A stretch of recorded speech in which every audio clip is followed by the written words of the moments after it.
দীর্ঘদিন ধরে ইন্ডাস্ট্রির আড়ালে রয়েছেন একসময়ের জনপ্রিয় চিত্রনায়িকা পপি।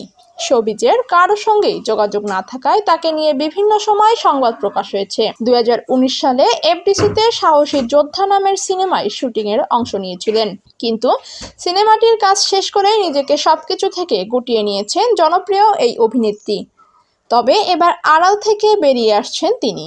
সাদেক সিদ্দিকী পরিচালিত এই সিনেমাটি 2021 সালে ডাইরেক্ট অ্যাকশন নামে সেন্সর বোর্ড থেকে ছাড়পত্র পেয়েছে। বেশ কয়েকবার সিনেমাটির মুক্তির খবর পাওয়া গেলেও শেষ মুহূর্তে পিছিয়ে যায়। অবশেষে আসছে আগস্টের শেষ সপ্তাহে সিনেমাটি প্রেক্ষাগৃহে মুক্তি পাচ্ছে।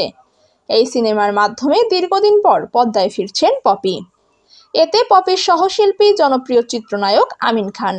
উল্লেখ্য, এই সিনেমা দিয়ে দীর্ঘদিন পর বড় পর্দায় ফিরছেন পপি। সর্বশেষ 2019 সালে প্রেক্ষাগৃহে মুক্তি পেয়েছে পপি অভিনীত দ্য ডিরেক্টর সিনেমাটি। এরপর তার আর কোনো সিনেমা মুক্তি পায়নি।